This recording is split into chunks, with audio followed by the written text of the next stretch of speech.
Hello and welcome back, guys. We took a couple weeks off. You got me, myself, and I, William Marzina, and sitting next to me is Alex Huzzah. We took a couple weeks off with finals and everything coming up. We've been pretty busy with newscasts that we came out with called Pause to the Pebble on WSRU-TV's station, where we do basically this. Yeah. And so we took a couple weeks off. Missed a lot, actually. A lot of things happened, and I guess we can jump right into it. The Pittsburgh Penguins are out of the Stanley Cup playoffs and out of playoff contention and all. And also big news, Jeff Carter has decided to retire and step away from the game. Yeah. A lot of mixed emotions about everything that's happened. First of all, with Jeff, I think personally, and, a lot of what my friends and, I think people in general have said is that they're happy that Carter retired. I think it was definitely his time, and it was cool seeing him in his last game. It was evident that he was going to retire before that news broke, just because of how everybody was acting and him starting the game with Sid and whatnot. So that was cool to see, but I think it was his time. Regardless, though, he was a legend of the game. Pittsburgh fans will never forget his Linsanity run he had. Yeah.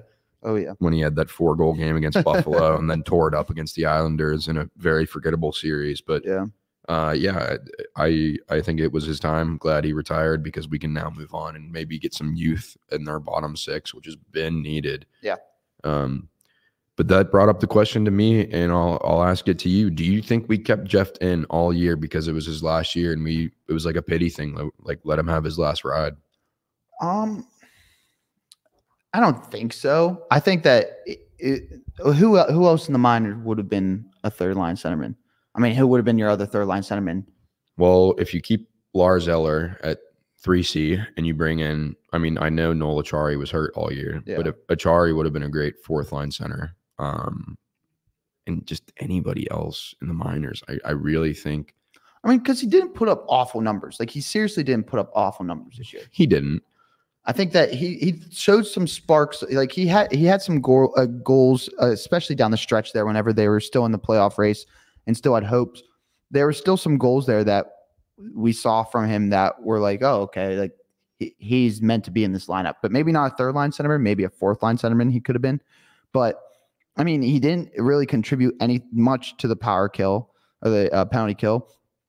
He was a second liner for the power play. Didn't really commit much to that, except whenever they were in a slump, they put him on the first line, and he didn't really do much there either. But he played one heck of a career in LA. He played one heck of a career in Philadelphia. He took him to the playoffs a couple times. He was a NHL All-Star a couple times for Philadelphia and for Columbus. He's a first ballot Hall of Famer, I think. He won 2 Stanley Cups with them. He's won a gold medal with America in the Olympics and everything. So, him and Doughty are the only 2 people on that LA Kings team to win a gold medal and a Stanley Cup in the same year. The only other guy who's done that is probably Sidney Crosby right now.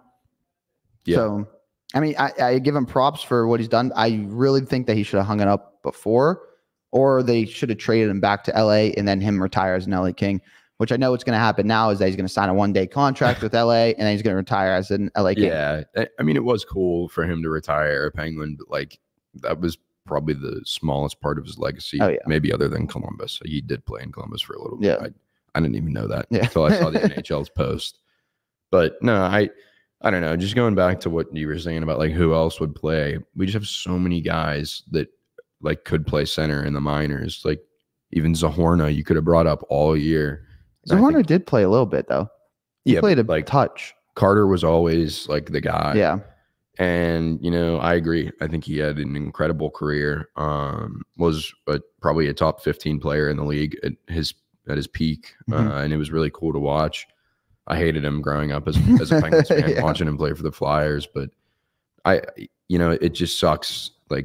thinking of what could have been this year and some of the little mistakes that we had, I always go back to that game against Anaheim. Yes. Where we blew a 5-3 lead with like a minute left. Mm-hmm. That it was the point that we needed to get in the playoffs. And, you know, silly little coaching mistakes, whether it be things like keeping Carter in the lineup because it's his last year or not, ultimately were our demise, and that just sucks. Mm-hmm.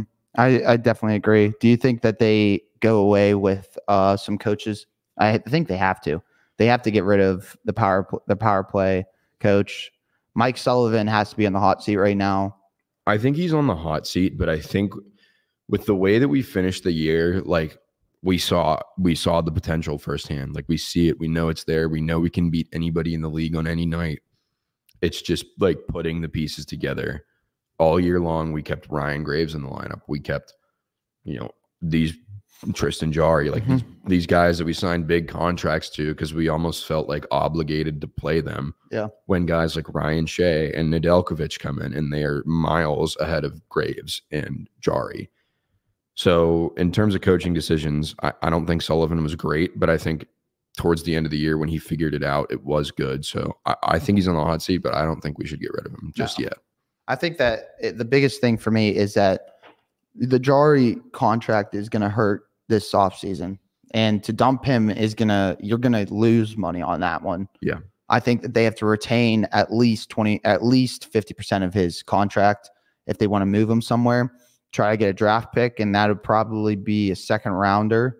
If that, I mean, Nedeljkovic, I don't think is a number one for you. I think any other team, he's a backup, but he's your best option right now. And I don't think that there's a free agent out there I don't think the market this year for goalies is that good, because I know that Fleury just signed a year extension, which I'm kind of mad about that they couldn't bring him back for a year. But I know that he's happy in Minnesota. That's where he wants to be and everything. But I would love to see him finish out his career as a Pittsburgh Penguin. But maybe at the trade deadline they make a move for him or something. But I mean, don't know.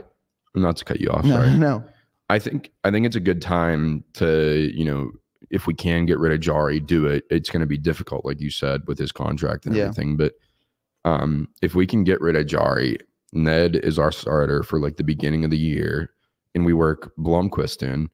He's our young guy. We drafted him, I think, first or second round a couple years ago. Everybody has been saying how good he is. Yeah. Sure, he's super young, but like we might as well give him a shot, you know, like especially if you ease him in, and if Ned really has a bad spell, which may or may not happen, then, you know, put him in, see what happens. I think it's not going to hurt anybody to do something like that. Yeah, I definitely agree. I think that dumping P.O. Joseph has to be the number one thing too. I am the biggest hater on P.O. Joseph, and I know people like he turned it on in the back half of the season, turned it on in that stretch that we were in the playoffs. He did well. Okay, congratulations. You've had a good 10-game stretch. Congratulations. He's not what everyone thought he was going to be. Maybe because he was injured some of the season, and there's been reports coming out now that Chris Letang was injured for half the season, apparently, like with multiple injuries. So, I mean, Chris Letang had a great back half of the season, and so and Carlson kind of turned it on too. And that's the thing, that like the defensive side of play, the second half of the season really came alive. They were chipping up in the play. They were on the forecheck. They pinched on the short wall. That's exactly what that was Penguins hockey that we saw those last 10 games. Yeah, and it worked. I don't know what happened at the beginning of this whole season that we could not play like that. I don't either. One of the guys on the team, I forget who it was, said, you got to realize how valuable points are at the beginning of the year and the end of the year. It's not just the end of the year, and that's definitely what hurt them this year. Oh, yeah. And I mean, it's just there's a lot that needs to be fixed. There's a lot that I think that Kyle Dubas is going to be really active this offseason, because he saw that Sidney Crosby isn't done. Right. And I think that's very evident to every single person in the NHL that think that it's McDavid and Matthews NHL now. I think it's very evident now that Sidney Crosby is still here, and he's still playing at probably, like, if there was no if McDavid and Matthews didn't have the season they had, I think that he's an MVP. Yeah. And the guy from Tampa Bay, Kucherov. If Yeah. Kucherov didn't have if those three players didn't have the season that they had, he would probably be MVP if they would have made the playoffs. Yeah, and I agree, but it's just like it's never going to be given to who actually is the most valuable player. It's just going to be who's like putting up insane amount of points, which is so frustrating. And that's the thing that I don't like. He is the MVP every like he's the most well-rounded player in hockey right now, of all time. I think probably the most well-rounded player of hockey. But I mean, I think that I would like to see how many more years if Genny Malkin's going to keep putting on the skates. I mean, it's up to him. I think that he's got probably 1 or 2 more years left. Chris Letang, if he's still keep getting injuring. I mean, this is a guy that Oli Mata had cancer. Mm-hmm. This is the second. He had 2 strokes. Yeah. And he lost his dad last season. No, he's been through a lot. Yeah, he's been through a lot. I'm surprised he's still playing. I truly am surprised. He's still playing good too. That's the thing that I don't like. He's playing really good, but for a guy that's been through 2 strokes, lost his dad last season, had a number of injuries throughout his whole career, that would, in my eyes, make someone hang up the skates whenever he's had strokes. Yeah, I agree. But I mean, I think that Kyle Dubas is going to be really active. I think that it was evident last offseason that he's just not going to wait around with the Karlsson move. And that's another thing. The Karlsson, do you try to move him or? Well, I was going to ask you. Let's do like a little segment here. I'll give you player names that are like on the edge, or like maybe like we're considering what to do with them, and you just tell me keep or cut. Okay. No explanation, just very quick. I know you like to yap. Just tell me keep or cut. All right. Michael Bunting. Keep. He had a great half. I almost said more. Rickard Rakell. Keep. Riley Smith. Keep. I think he's got it. You're not keeping Riley Smith. Absolutely not. Really? I think that in the back half of the season he started turning around. I think that he started playing his way. I hate Riley Smith with a burning passion. He just doesn't try. No. Erik Karlsson. I mean, it depends on what you could get for him as a trade market. You're going to keep Riley Smith, but not Erik Karlsson. I think that if we can get something big for him, I would rather trade Karlsson. Would you not? If you could get a solid defender and a draft pick for him, you wouldn't trade him. I don't know. It would have to be a really good defender. I know Karlsson gets so much hate, and he was not good defensively for large portions of this season. Mm-hmm. But dude, he helped out a lot in some really big games. Yeah, he did. I can see that. But I mean, we knew coming into it that he wasn't a defensive side of like he wasn't a defender. He was a scoring defender, I think we just need more Marcus Petterssons. Like we have Letang and Karlsson. P.O. Joseph has kind of like modeled his game around them. He's very offensive. I think what helped us a lot when St. Ivany and Shea came in is they play that defensive style, and they played very well. Uh-huh. Graves, not so much. I don't know what happened to him. I really liked that signing, and he just fell apart. But I think we need another Marcus Pettersson. If you can get a guy on that top line with Letang that is a lockdown defender, Brooks Orpik type guy, I would be very happy with that. Oh yeah, I definitely agree. I think the Chad Ruedel losing him was not blaming that on that, but like he was a solid defender.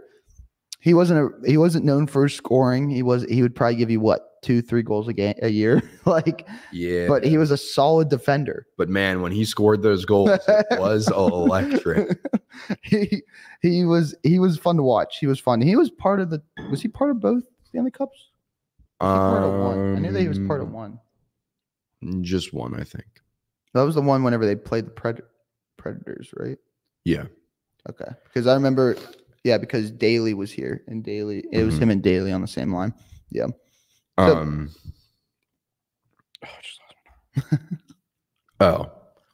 have a conspiracy theory. I mean, it's not mine. Like everybody's thinking it kind of. But so did you know like the whole ordeal that happened in the Flyers game? Yeah, they pulled the goalie because they had to win in regulation, but the Detroit game had already concluded regulation and Detroit got a point. Yeah. Which, by the way, insane ending to that game in their season. Heartbreaking. Yeah. Both games. If they would have lost either one of those games, and they would have. Yeah. If the Canadians could learn how to dump a puck, it'd be real nice. It's unbelievable. But I don't know, man. Tortorella said after the game that he didn't know Detroit had got a point. I think that's a little BS. Bull crap. Just because, like, you know how big a rival they are. Oh, yeah. And you know how much it would just feel good for them to. And I think that Tortorella really hates the Penguins. He's hated the Penguins ever since he was with the Islanders and he was with the Rangers. Like, I remember him and Dan Bylsma. Whenever him and Dan Bylsma were chirping at each other back and forth on the bench. Yeah. Like, that's how much I think he truly hates the Penguins. And he hates the Penguins ever since Columbus, too, whenever they would bump him out. I totally agree. And I think that I remember Nick Foligno cross-checking Crosby in the neck or Getzel in the neck right after they scored their 6th goal, and it was game 3. Like, you're telling me that he didn't go out and be like, hey, just take one of them out now. Yeah. No, I agree. And, like,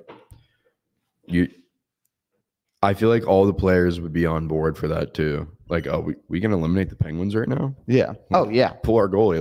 Let Oshie score. Oh, sure. Yeah. I think that I think it's interesting the whole aspect of the Philadelphia Flyers right now. Hart, no news has come out about Hart. No. Nothing's come out about him. And we don't know if he's suspended for how long. I mean, we just saw a guy from the NBA get permanently suspended for gambling. So who knows how long, if I don't know if the court case is over with him or not yet, if he's going to get suspended, if he's going to go to jail or what. So we have no idea yet. And that was basically their future, was Hart. Yeah. And they had a good season. I like the fall off of the 2023-24 Philadelphia Flyers needs to be studied. I don't like, they just blew it. Like, they had it. They were in the 3rd spot all year. And then with like 2 weeks left, I think they lost, I don't know, maybe like 10 of their last 13 or something. Yeah. Like, and they signed Wayne Simmons again too. Yeah. That's the weird part, is like they signed Wayne Simmons for what? Like, I don't really believe that he was ever like a dominant defender. I mean, he was solid, but he wasn't like a guy that you need to go out and get to go on a playoff run now. Right. No, I agree. But I mean, the Flyers are going to be the Flyers. They always suck. And yeah, it brings me so much joy they didn't make the playoffs. I mean, it sucks for us because we're not used to not making the playoffs, but this is 2 years in a row. And I don't think that, like I said before, I don't think Kyle Dubas is going to sit with that. And I don't think that he's going to, like, I genuinely believe that this Boston group is ruining the Pittsburgh Penguins. It's just frustrating. Like, this is the typical Pittsburgh sports season where you come down to the last game. We play mediocre all year, then we play well, and it's like you need some help to get in. And it's like we see the potential. Like, it's right there. I mean, it showed it the last 10 games. The potential was. I truly believe if we would have made the playoffs, we would go on a run. Yeah, I think we would have been a problem. That's what Florida did last year. That's what we did in 2016. I think we were a low seed. And just tore it up. In 2017, 2016, whenever we played was that the Predators? Sharks in 2016. 2017, 2018 season. Whenever we played the Sharks or the Predators, that was the worst team we ever had. You know how deep we were into the minors. Yeah, I mean, that was like the Rust and Sheary, like when they first came up. That was like those guys. Like, there were people on the team that weren't even supposed to be on the Penguins team for years, and they started playing, and then they tore it up in the Stanley Cup Finals. But I mean, I think that Kyle Dubas will come out and do something. I don't know what yet. I think that he's got to go out and get a defenseman and another winger. I think that Jake Getzel's going to be back, and yeah, I mean, it's sad to see. It's sad to see Crosby's one heck of a year go down the drain that he had, and it just shows that he's still not slowing down. Yeah, I mean, it's still cool to watch Sidney Crosby do Sidney Crosby things, even in year 19 for him. Yeah. So, I think that's really cool. It was an awesome run from us in the end. We were very short How many years are you giving him an extension for? Sid? Yeah. What is he going to be, 37 next year? Yeah. 37 or 36? 37, I think. Gino's going to be 39, I'm pretty sure. That is insane. They still have, what, 2 more years on his contract? Mm-hmm. I would give Sid 3 or 4 because I think 3, he's guaranteed to at least still be a top 30 player in the league. Year 4, I think he's going to fall off like a little bit. That'll be his goodbye tour. Mm-hmm. I don't think Sid's like ever not going to be a first line center, like the best player on the Penguins. Like he's always going to be that until he retires. It's just like, what's going to... Do you think that he's going to be like Yager, where he just never, like, not saying like that aspect of it, but like, do you think he's just going to go to like not want to stop? Yeah. And like I said, when we talked about it the other day, like Sid doesn't have a family. He doesn't have kids. Like he has a girlfriend, I think still. I don't know. He's literally off the grid. He's so on the low that nobody understands what he's like doing or going through. But like until he actually has a family or like something to focus on that's not hockey, I think he's going to have that Yager mentality that he's just going to keep going. Yeah. I mean, that's the other thing that I watch the Spit and Chicklets podcast all the time, and they talk to Sid on one of their episodes, and they said that he's the only person they know that has a block number.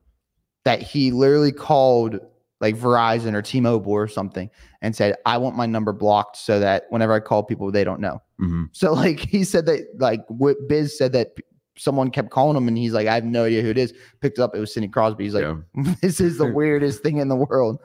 But yeah, I mean, I'm with you. I give him like 3 to 4. Try to pay him well. I mean, if you have to move some guys around, because he took a hometown discount. Dude, you know, he's just going to, if he can keep the 8-7 deal, he's just going to do that. He's so superstitious. Yeah, I think that's, yeah. I mean, yeah. But it's sad to see the season end, but, you know, next year's, I feel like it'll be a little bit better. Yep. And I think it'll be a fun offseason to watch what happens. I don't think I think Dubas might be more busy this year than last year, to be honest. You think? Yeah, I think we're going to have a lot of surprises next year as Penguins fans. Some good, some bad. Who do you have winning the Stanley Cup Finals? Oilers. I've picked the Oilers for like 4 years straight. If I don't pick the Oilers, I know they're going to win. So, do you think that I want to know this. Do you think if they don't win or if they don't make it deep into the playoffs, McDavid is up for a trade? Like after so many years, he's allowed to be traded. Yeah, that's been a lot of conversation for people lately. Is McDavid going to move on? Same thing's been said about Matthews. And I don't know, because when you look at Sid, like Sid had his cups early in his career with the Pens. So, you know, I think that kept him here and wanted him to keep playing. Not only did it keep him here, it also, like, I feel like it helped him kind of see that you can win here. And like he not only did he not like he won the Stanley Cup, he consistently made it deep into the playoffs. Like the year before he played for the Stanley Cup, and then he won the Stanley Cup in 2008. So like McDavid's never made it past the second round. Yeah. Or the third. Did round. They make the conference finals one year? I think they did. I think they lost to Vegas last year. No. It was. I think it was the Stars. I think it was the COVID year. Like when the Stars played the Canadians in the final or whatever that was. Oh yeah. That was insane. Wow. The Penguins lost to the Canadians too in the first round. What a year that was. But no, I think with McDavid and the way the Oilers are, he's gonna struggle to move on, because I think he really does like it there, and I think he wants to win there so he can show people like I did this for this team and his legacy. But if he never wins a Stanley Cup, right, and at the end of the day, that's what's going to be tough for him. Do you think that if he never wins a Stanley Cup, can he be considered like a top player? Top 10, maybe top 5. No. Okay. If he gets like even 2 cups, I think he enters the top 5 conversation just because of above Sid. No, I don't think so. I don't think so either. I'm with you. I truly do, like. I see he's an Alexander Ovechkin right now. Like he is an Alexander Ovechkin. Even though okay, he had 100 assists. Like congratulations, you're on our line with probably another top goal scorer in the NHL that will go down in history. But Sid never had that. Sid had Chris Kunitz, Jake Getzel, and Pasquale Dupuis. Yeah. Like two guys that three guys that don't get me wrong. Jake Getzel's great. Pascal Dupuis was old. Everybody's gonna say, "Oh, you'd Malkin and Letang." Like, yeah, sure. Like McDavid has Draisaitl, and I'm not even gonna say Zach Hyman because I don't hate a person more in this world than Zach Hyman. Maybe right now. I looked at his stats today. He had 55 goals and 77 points. Yeah. He had 22 assists the entire year. Past the puck.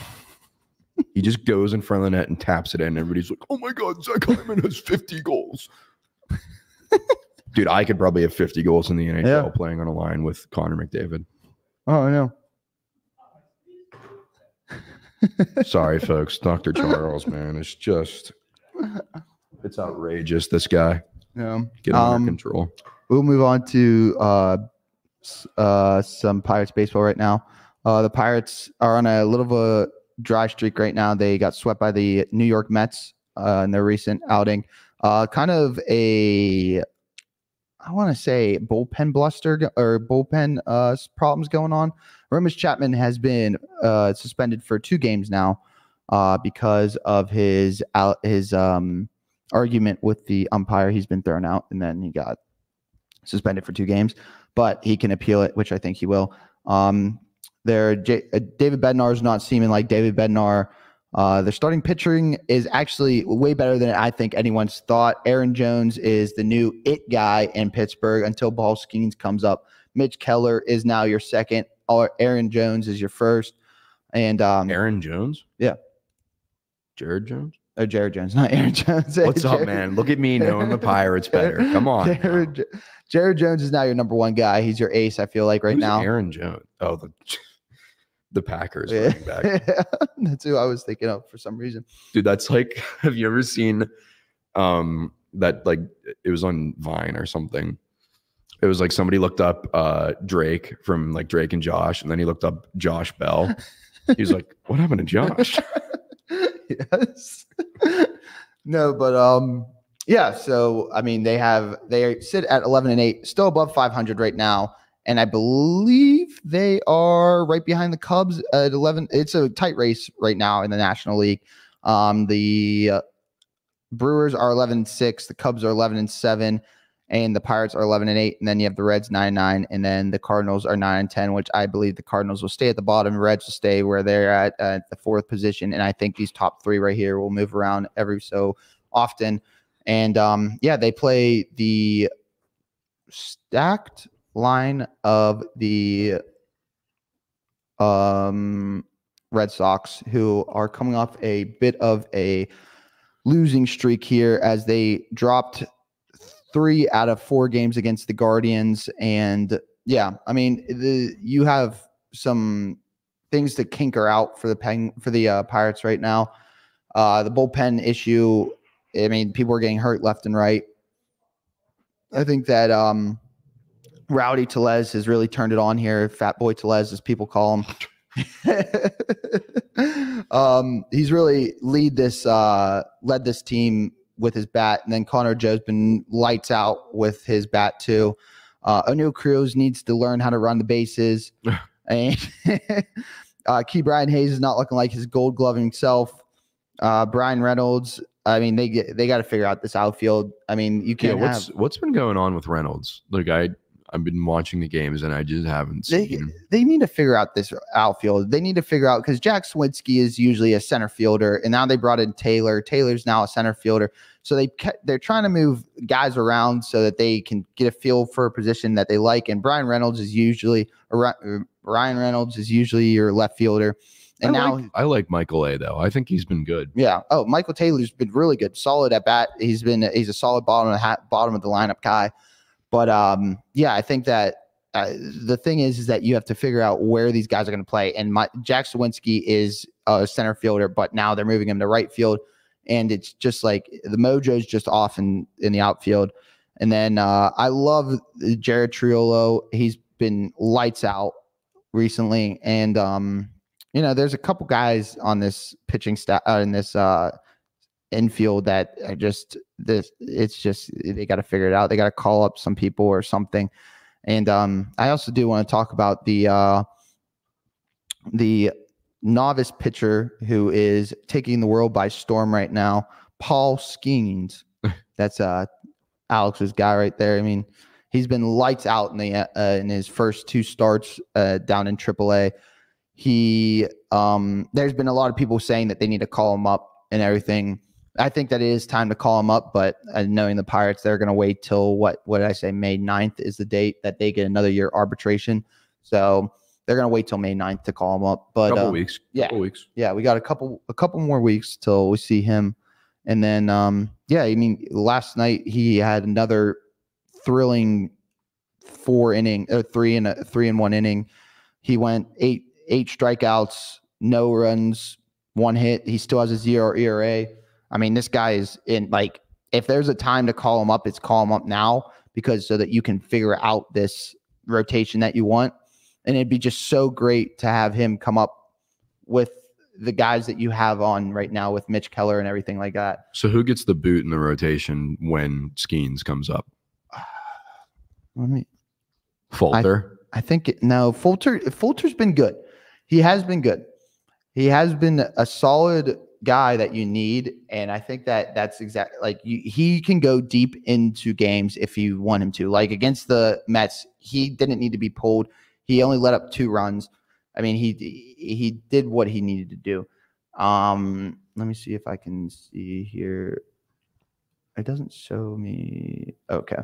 So I think that right now Gonzalez is on the IL for 15 days. So right now you have a 4-man rotation with Fulter, Jared Jones, Martin Perez, and Mitch Keller. Martin Perez has been lighting it up. I think that with Gonzalez going down in the rotation, I think that it'd be time to bring up one of your guys, and I think that has to be Paul Skeens right now. I mean, who else would it be? There's another one that's been down in the minors recently that he has been lighting it up. So I mean, but like he's not. He doesn't have the name as Paul Skeens does. I think it's Bailey something. I forget his last name, but he's been lighting it up down there, and people have been asking for him to come up for a while. So I would like to see him come up just to see. But I mean, this bullpen needs to be figured out. I mean, Aramis Chapman's going to be out for 2 games. Ryder Ryan has been all right. Colin Holderman got bases loaded and then got out of the jam. I mean, he's been all right. Hunter Stratton, he's been lights out. Josh Fleming, haven't really seen too much of him. Boricki, he's on the IL for 15 days. Ortiz needs to be traded. Contreras, I mean, he's been all right. David Bednar needs to go on the IR really bad because he is awful. And then also, I mean, their catching depth is getting worse and worse as we speak. Jason DeLay just went on the IL for 10 days. And then Yasmani Grandal, who they traded for, is on the IL for 10 days as well. And then Andy Rodriguez is on the IL for 60 days. He's out for the rest of the season. I mean, right now, the only catcher they have is Henry Davis. And then who's their emergency catcher? They don't have one. So that's the other thing. And that's good. Yeah. So, I mean, there's a bunch of people that are they're getting hit with the injured bug right now a little bit. But their bats are still alive, which I like. They like playing the small ball thing, and I love playing the small ball, especially early in the season. It shows that it works, but they do have to transition to the long ball, and I think that's where Rowdy Tellez is starting to heat up. And O'Neal Cruz needs to step on the gas here and learn how to run the bases. But that was my segment of Will's rant for the day. That was my Pittsburgh Pirates rant. But I think that's about it for the Pirates. I mean, they have a 4-game stand coming up here against the 3-game stand against the Boston Red Sox, who are 10-10 right now. and then they have their first divisional game against the Brewers, which is a homestand, a 4-game homestand. So they're at home for a little bit here. They got 7 games at home. So yeah, that's about it. And then we can just transition into Slippery Rock Sports now. Let's do it. There's been a lot. I mean, we've been covering it. The baseball team's been on a hot streak, and so has the track. The track just had their first meet at home, right? Yeah, that was a couple weeks ago. No, the one yesterday. Yeah, that wasn't their first one at home. Oh, that wasn't their first one? Oh, okay. They had one at home last week or 2 weeks ago, I think. But no, they've been really good. They won 12 events this weekend again. Josh Gose set a PR in, believe, hammer. No, shot put. At 17.43 meters. Good for him. He's a great guy. I just did an interview with him, a real good leader on and off the track. He really knows how to get the team in shape and is there for all of his teammates, and great academically as well. He just received all academic honors for the PSAC. So cool to see from him. His coach said that he could see him competing at the national level this year. So that would be cool stuff. But yeah, I mean, typical names you see on the list every week for track have been doing it. Anna Eggums, Dan Hyatt, AJ Verrata, Kanye Thompson, like all these people that we talk about week in and week out, they continue to win and they continue to dominate. So pretty cool to see there. Yeah. Baseball has been a little bit different. They are on a 2-game winning streak right now. They just beat Tiffin University 6-1, and they recently beat California University, CalU. I don't know why that was so weird for me to say. They just beat them 15-9 on Sunday. But they haven't really had a game this week. They had Tuesday, and then they play Gannon on a home this weekend. And yeah, I mean, their standings look pretty good for the PSAC. They're in a 3-way tie right now with IUP and CalU actually for second place, and Mercyhurst is sitting just one point above them at 11-5, and Slippery Rock sits at 10-16. But Slippery Rock does have games at hand because Slippery Rock did have a huge rain delay and huge weather issues that were happening here at Slippery Rock. So yeah, I mean, the number one thing for Slippery Rock right now is their bullpen has been lights out whenever they come in. Gino Mera has been picking up wins left and right. And yeah, I mean, their bats are getting hot finally. They're 15-9 against a CalU team was sitting above them in the standings. That's, I think, insane. I mean, we commentated a game against Mansfield where they scored 13 runs. They've been putting up home runs and everything. So yeah.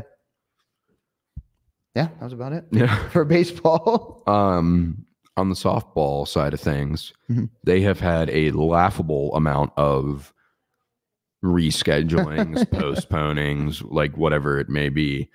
But they sit at 18-22, just a little under 500. In conference, they're 11-10, so that's good. Yeah. But yeah, what a difficult season for them. I mean, they've been hit by the injury bug too, apparently. Yeah. Yeah. No, there's been weeks that they have, I'm looking at like 12 road games in a row, and then they have 12 home games in a row. And these postponings have just really screwed them over. But they're performing pretty well.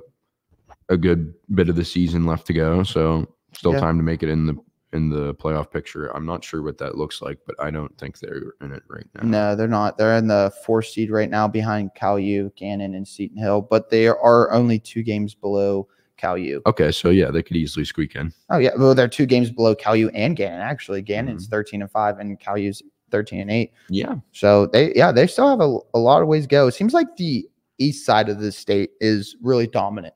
Like it is. You look at they're 16-8, 16-8, 14-8, 13-9, and then 19-3 is Seton Hill on our side. That's like the number one thing for us. We play Gannon this year still though, so that's good. Oh yeah, good opportunity to take advantage of that. And then on the tennis side, recently, Slippery Rock right now sits in a playoff position, but hasn't clinched yet. They have recently been winning. They're on a 4-game win streak right now. They're 3-1 in conference play, sitting behind IUP, who is dominating 6-0 and already clinched a playoff berth. It's kind of crazy to think about. But yeah, they already clinched the playoff berth. Slippery Rock sits right behind them, and then right behind Slippery Rock is Cal U, who's 2-1. So Slippery Rock tennis is also 10-6 on the overall play.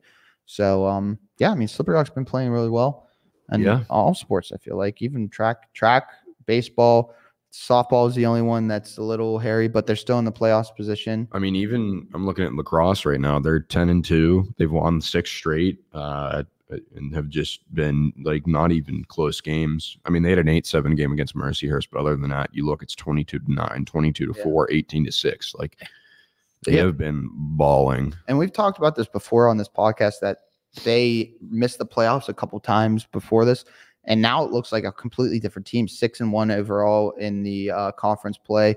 Right behind Seton Hill is 7-1. So they have one game at hand on them in the conference play. So if they win that, I think that they beat them in the overall standings, who is 10-2, Slippery Rock is, and then 9-4 is Seton Hill. So if they can get another conference game and win that, they would be in first place in the West.